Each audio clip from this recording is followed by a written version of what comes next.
Well, hello everybody, and welcome to my front yard here.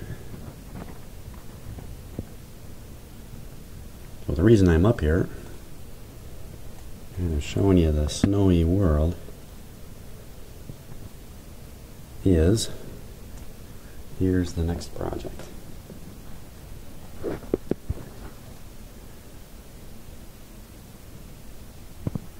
Another Electrohome. Now this is a Viking. This is a Viking.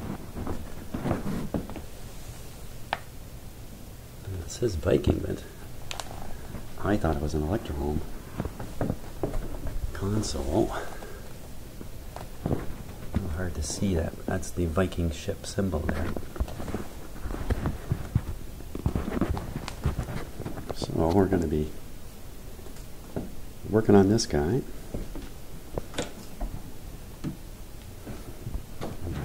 There's another Garrard. That's not a Type A. It's very similar.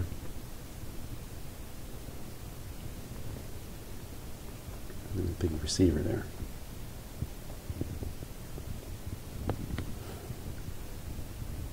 So the first thing I'm going to be up to is checking the speakers. Now, before this console came to my house, we got a bit of a checkout at the owner's house, and some of the speakers appeared to not be working. If I remember right, there's three separate speakers on each side here. So I want to check that out right away, because if the speakers are actually defective, then that brings the whole project into question. That's what I'm going to do. So I've spun it around and the back is off the console, and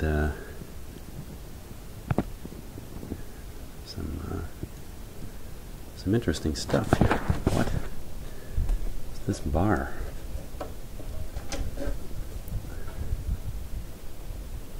That's very odd. What is that? There's one on the other side there too. Very curious about that. There's a good diagram of the tube layout and the crossover network for the stereo speakers. You can see two of the speakers up there. Woofers down here in this fairly large cavern.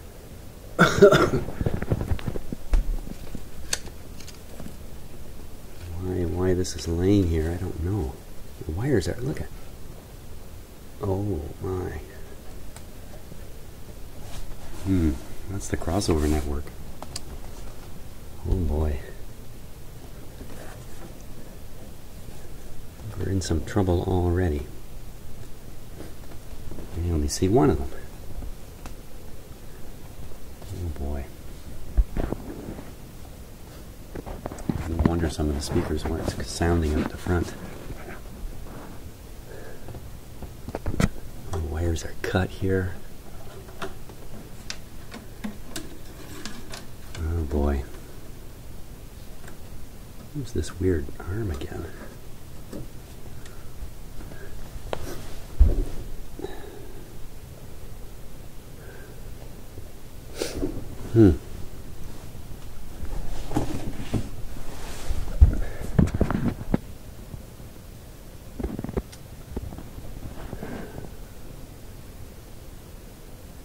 Boy, oh boy.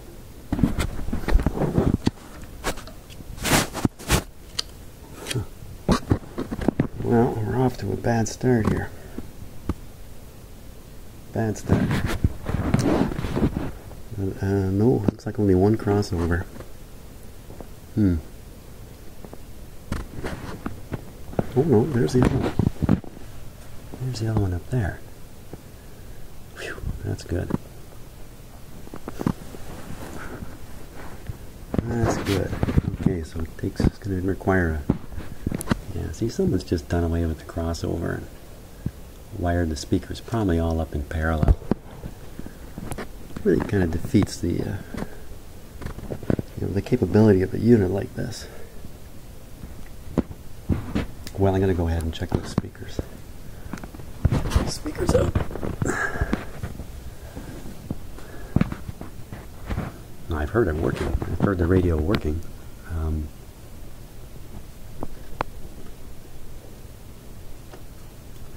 Just lots of minor damage back here. I'm going to go ahead and check these speakers and see what works and what doesn't. So here's how I'm testing them. I just have my radio and the lead plugged into the earphone, clip leads into the speaker. See back there, and you can hear it. I'm just going to test every individual speaker back. So it turns out every speaker makes sound, so they're all working. And I figured out what this bar is. In an unusual way, those speakers are mounted in there. And if I grab this bar and swing it, you can aim the speakers a little bit. Isn't it clever? The fact is, the speakers are loose on these brackets. That wouldn't be too good. So all these wires have been cut and reattached to parallel all the speakers and cut out the crossovers, which will have to be fixed for sure. At least the crossovers are here. So from that perspective of do the speakers work, passes the test. It's worthy of effort, especially with that really cool turntable. Okay, so I've taken out the turntable, as you can see here, and I'm going to take a closer look at it. I'm still in the assessment mode here. And, generally appears to be in good shape, but first thing I notice is the overarm won't move. I don't know why that is. The tone arm travels this far, then it's hitting something, but that might just be because the mechanism is partway through a function. Thanks to this fantastic website vinyl engine, I got a hold of the actual service manual. It's a wonderful service manual again. Oh, that's interesting. I see the stop lever just popped there as I turned this. So this is an easy unit to power up. It has a regular plug here for it, which is a little unusual. That's quite handy. And this, of course, this plugs right into the receiver that has a outlet built into it for exactly this purpose. And that, of course, is carrying the signal from the cartridge. And you notice it's got 4 terminals. It's a stereo unit. This dates from 1958, so it's just a little younger than me, in fact. So I'm tempted to plug it in and turn it on and see what happens, but I think I'm just going to turn the platter by hand here and just see if by some chance it's partway through its operation. I don't see anything happening, don't feel anything happening, don't hear anything.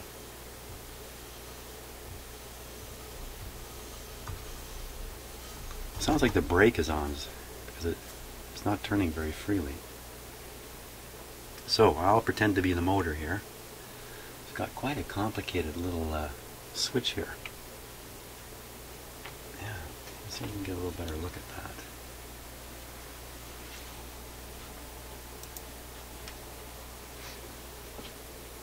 So it has a lower control and an upper control. So the lower one says manual and on, and the upper one says reject, off. There's the word auto on it, and then the stop thing over here is very unusual. Never seen a turntable. I've never seen this model of turntable before. Nothing too surprising about that. Just in case I hadn't said it, it's an RC121 Mark II Garrard turntable.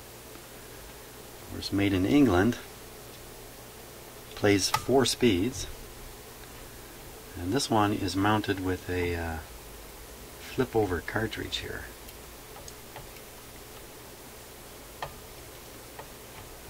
this comes right out. Maybe some locking mechanism I can't quite see right now. That's just to hold it. This is still really stuck tight here. So let's move this over. See if it'll, I think, oh yeah, it's picking up.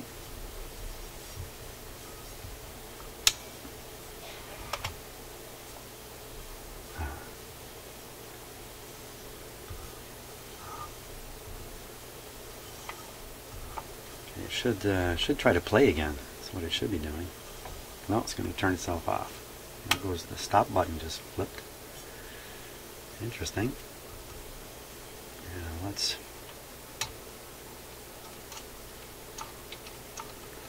see, lots of mechanism moving here. Okay. Ooh, a little bearing rumble. Okay. Platter feels like it's turning freely. Okay, so we'll try this reject here. Here we go. Ah, you can feel it engage when I'm turning the platter. Ooh, very hard to move. Oh, all loose again. No doubt it's a very bad lubrication underneath here. Schwang, there's that very same brake sound that was from the Garrard Type A I just finished. This arm still hasn't moved. Oh, for crying out loud. Okay. Duh. Some of you were probably saying that to your screens. Okay, that's a little better. And this feels pretty sticky. This is the record size detector. It swings over and hits the edge of the record and lets the record player know what size record it's supposed to play. I think there's 5 standard sizes this record player will play. So it's not so much exactly where this arrives. This little arm comes over, bangs into the record, and then the record player from there selects the appropriate one of the 5 sizes. It kind of locks into the correct size, so it's not so critical just exactly where this ends up, you know, down to the millimeter or something like that. Okay, so now that I've got this arm over here, I'm encouraged to just give her a try. And the brake is still on, so let's do that. Why not? Always good to see where you're starting from. If you can power these things up in some kind of protected way, which I can.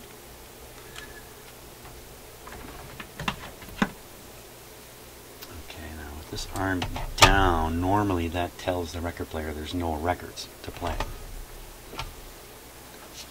Okay, so we'll lift it up.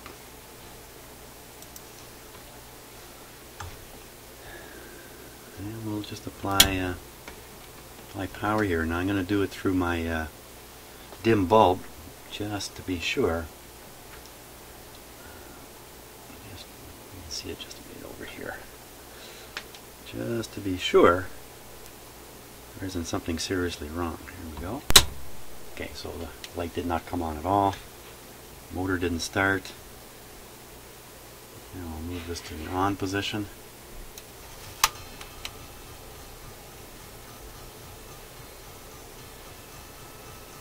What? Was that the sound of Big Ben? Okay, so no problem with the power. The light did not come on at all. So I just flip it up to full power. So this is just plugged in the wall and running now. This should be turning though.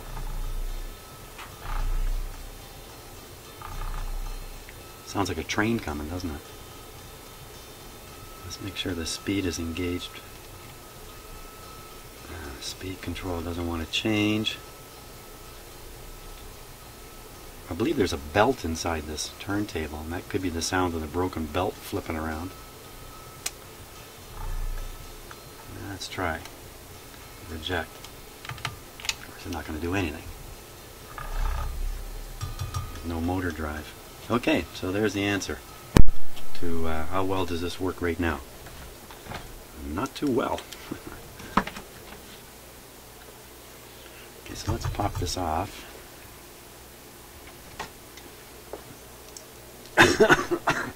Just a clip in there holding it.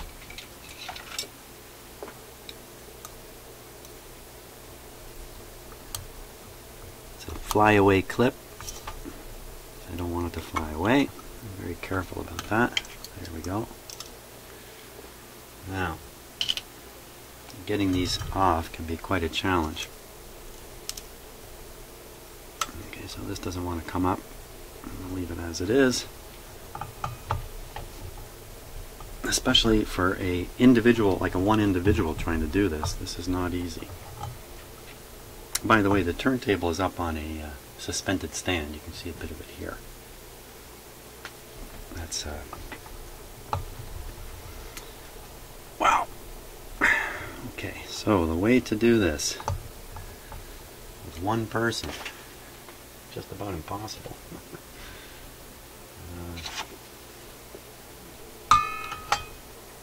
I want to get some upward leverage on it.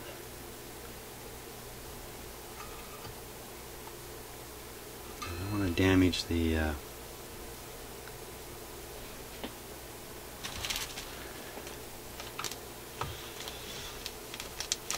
turntable here.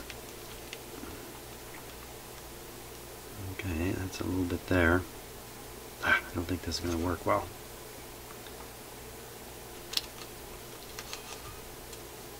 Kind of want that to just hang there on its own, but I don't think that's going to work. Let's see if sometimes there's some holes in here to help out with this. Aha! Now I just have to find my zippy tool I made for the last turntable. Here it is here.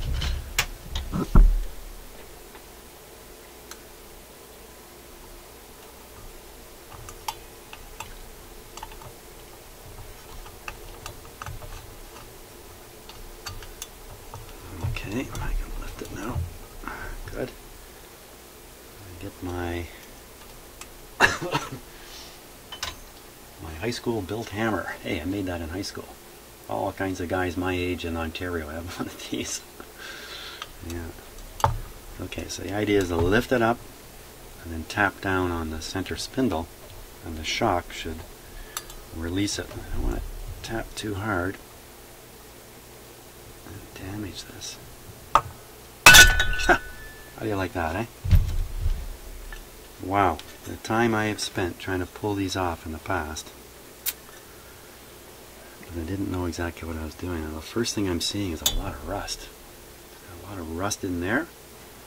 A lot of rust around here. It's not so much the rust.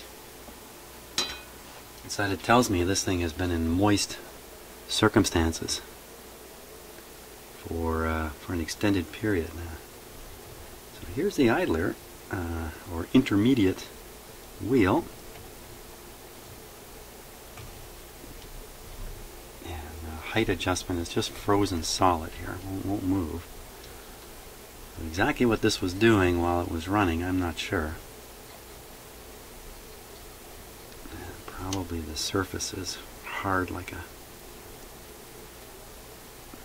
Surface is hard, but I can tell by shoving my nail into it that the rest of this rubber is actually really quite good. So I think we can just grind off the outer surface. I can see some material here too. That's where it's been grinding a little bit. Maybe even just from those few minutes of playing. Okay, so when I look down in here, the situation looks really egregious. Let me put my close-up camera on that. Okay, so you can see my close-up camera sitting here, where it's looking. It's looking right down into this area here. And what's important down here is there's some... This is the trigger mechanism that detects the end of the record. And these parts should move very freely. And of course you can't tell on the camera, but they are not moving freely. All just dried up lubrication. Somebody's sweater. And yeah, this, it's hard to even see. You see better in the camera than I can see with my eyes. This metal and this metal part should slide independently very easily. Oh. So it's just all feel grinding, dirty, filthy thing. Looks like it's built to be taken apart easily. Some of the newer vintage record players out of the 60s, these components are pretty much riveted together.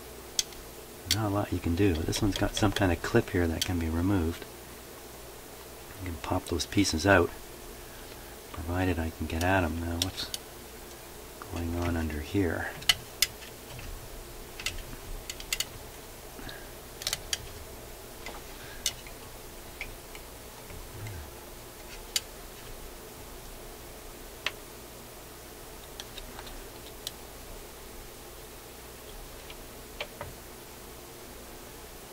This looks like a retaining ring here. I don't see a split in it though.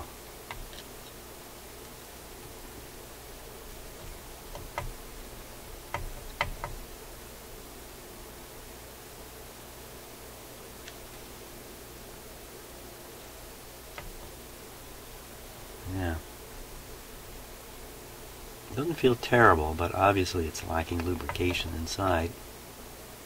We'll have to study the manual. See about how to remove this whole piece. Usually there's just a washer here you can lift up, and then below it is the bearing. You can lift the bearing out and clean all that up and re-lubricate it. This one's a little different.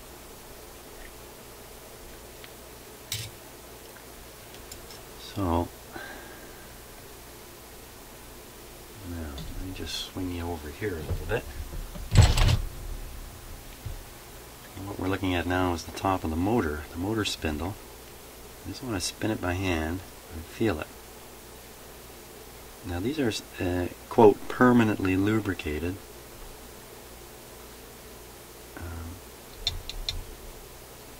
But, you know, permanent, this is 2015 now, from 1958, so this thing's 55 years old. I don't think permanent meant 55 years of operation. But you can see it does turn fairly well. Small additional lubrication maybe in the shaft just under here. Loosen it up a little bit, and then the bottom bearing. That's a bit of a different matter. So let's go back and watch this mechanism here. I'll bring the tone arm over and give you a longer shot so you can see what I'm doing. So I'm just going to grab the tone arm like this. I'm just going to swing it over as if it's playing a record. And we should see, as I get far enough along, you should start moving parts in here. Come along, come along, come on. Okay, I can feel it there. Yeah, you can see it moving too. Okay, now it's actually just the needle running in the record that's providing the pressure, if you like, to push these parts. And this whole thing's called a velocity sensitive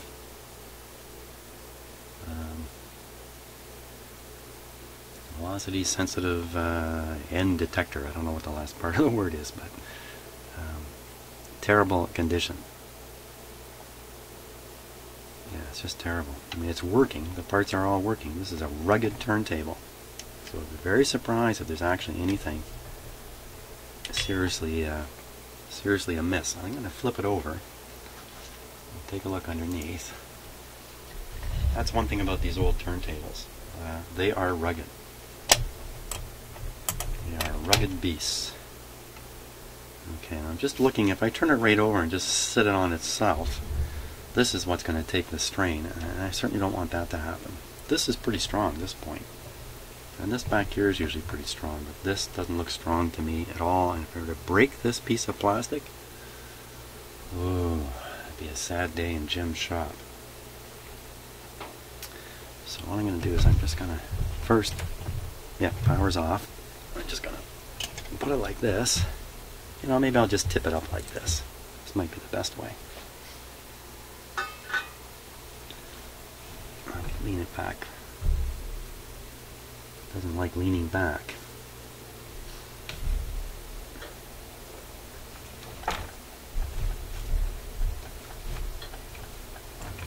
Okay. There we go.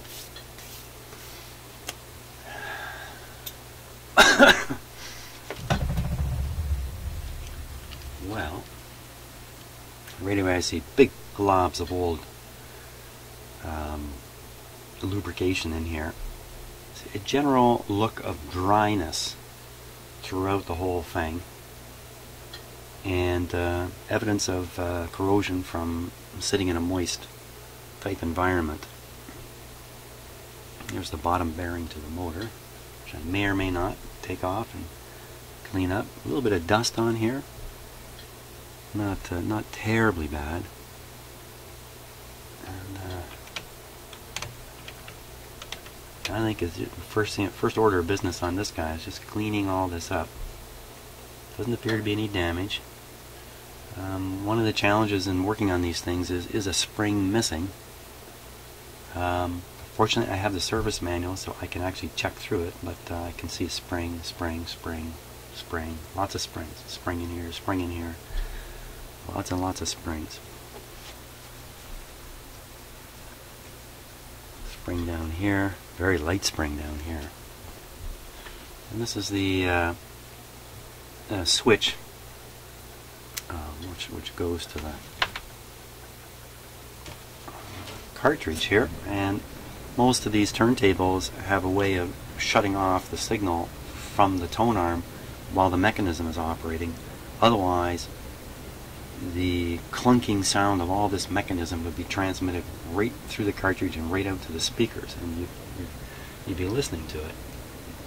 So they have some switch in here that usually shorts out the cartridge. Is the cartridge good? We'll check that in a moment too, as best we can anyway. Now what about the speed control? Why is it so bunged up? That looks like oil right there. I think it once was oil, now it's glue. Yeah, I think that's all that's happened there, is it's just so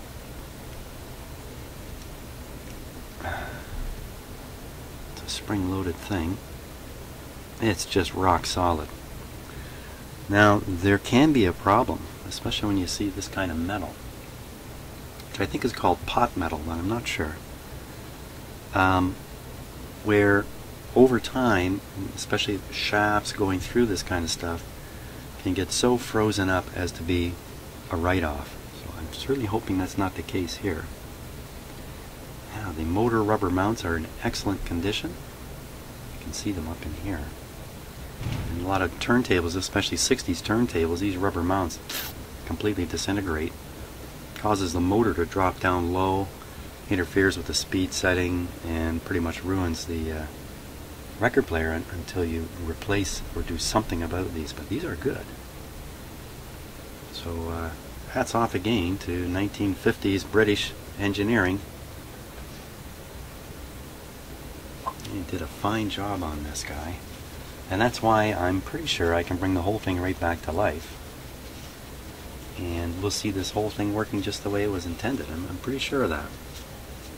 But first, I got to do an awful lot of cleaning, dissolving, removing the old lubrication before putting in some new stuff. Yeah. But I think generally there's nothing surprising here. This is just what you would expect from a turntable that's been sitting around for 40 years probably, and probably 20 of that has been, down in somebody's basement in a fairly humid location. Nothing here is too surprising, so that's good. I think that's really good. I'm pretty happy about all this. Here, I'll just give you just a moment of a close-up look.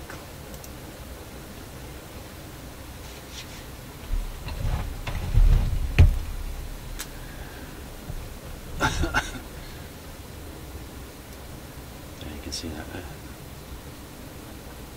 Bad news. Lubrication.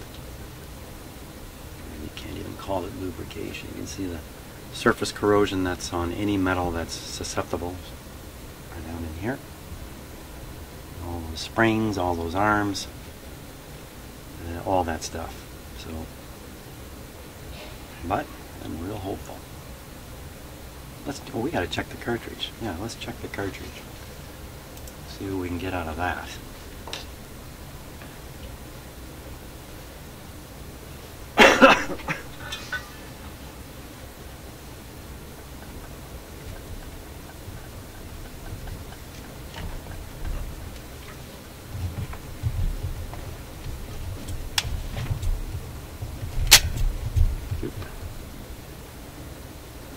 See if we can pull this guy off.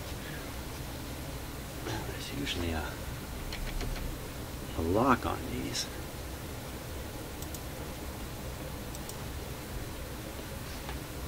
On the Type A there was a lever. You just move this lever. I'm suspicious about this red clip being part of it. I don't think so. This thing hasn't been separated for ages.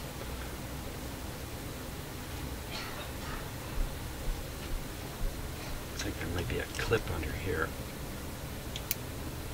Well, I don't think I want to force anything, or better read the manual on that, so I'm not going to take this off.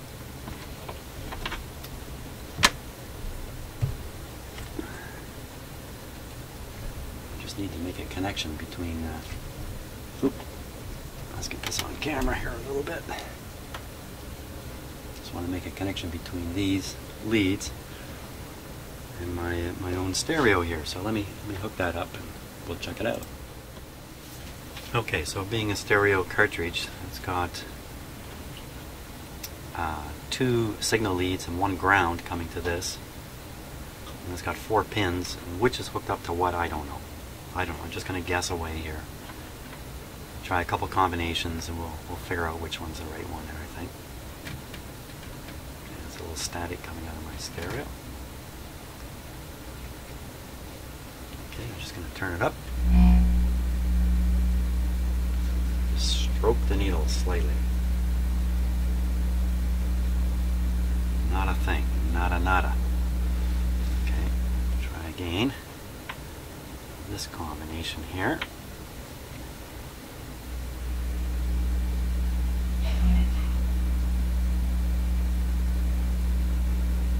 Maybe it's in off position, and it could be the cartridge is shorted out right now.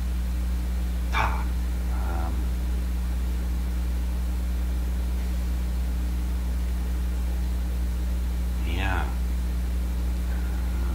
Okay, that's possible. Let me keep going. I got a couple more combinations here before I conclude anything.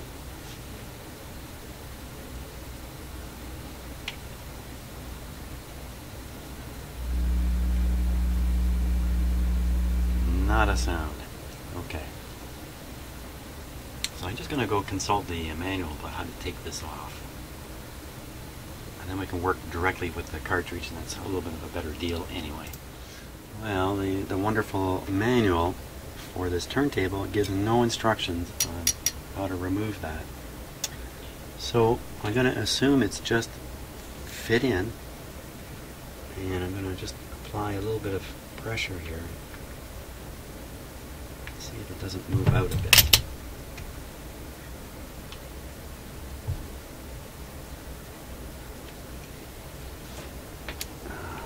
Just so worried there's a releasing clip or something like that. Oh, I'm not even applying pressure in the right spot here. Crying out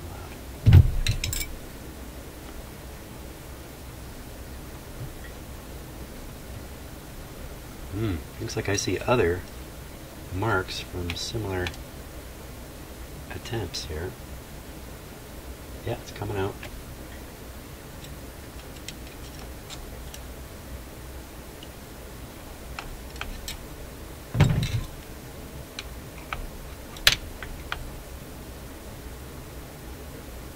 It's really fit pretty tight in there. Oh, here we go. there's a like a ball bearing. There's just a little bit of a slot there. Just a pressure. It's just a pressure fit. But you can't have this thing wobbling and shaking in the toner. This part is cast. This is all plastic. So there's the cartridge. It could easily be a replacement from the original.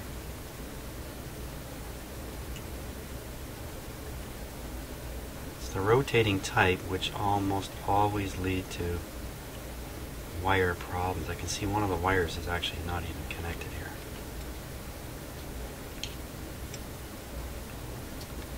Terribly corroded. It's a terrible condition. Just going to pop the wires right off because I'm pretty sure we're on our way to replacing this guy here. Now, you can test them a couple ways. One is just with an ohm meter. Just put an ohm meter on it, and if it's open circuit, it's shot. Another one is you can put a voltmeter on it, tickle the needle a little bit, and watch for voltage. And, this is a crystal cartridge. It should be producing half a volt easily, maybe even more. But you know, it's probably really going to be worth putting a new cartridge on this.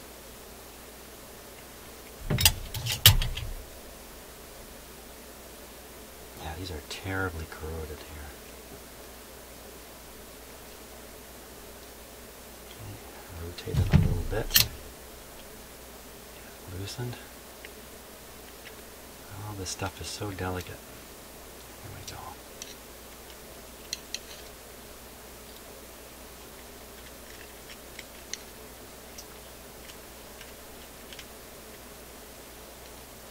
I'm going to guess the center of, there's 3 pins in there, I'm going to guess the center one is the ground.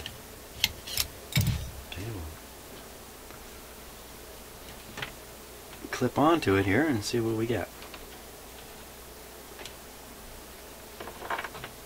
And I was reading in the manual, this head shell is very, very versatile, according to them. It can accommodate lots of different styles of cartridges. This is the flip over style. Not the best. You know, how often are you flipping it over too? And of course, today, no one's flipping it over. No one's playing 78s.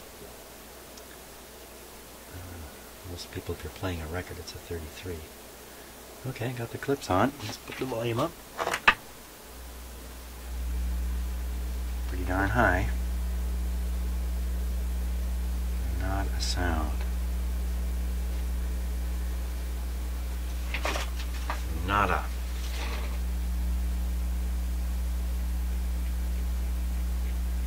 Nothing whatsoever. I took one of these apart a few videos ago, and to my surprise, the crystal inside it had completely turned to powder. It was quite surprising. Just to be sure, I'm going to switch the lead connections here. I don't think there's any doubt this cartridge has got to go.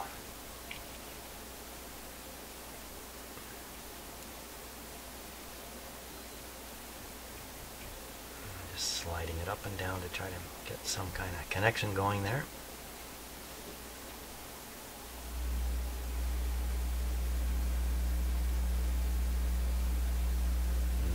Nothing.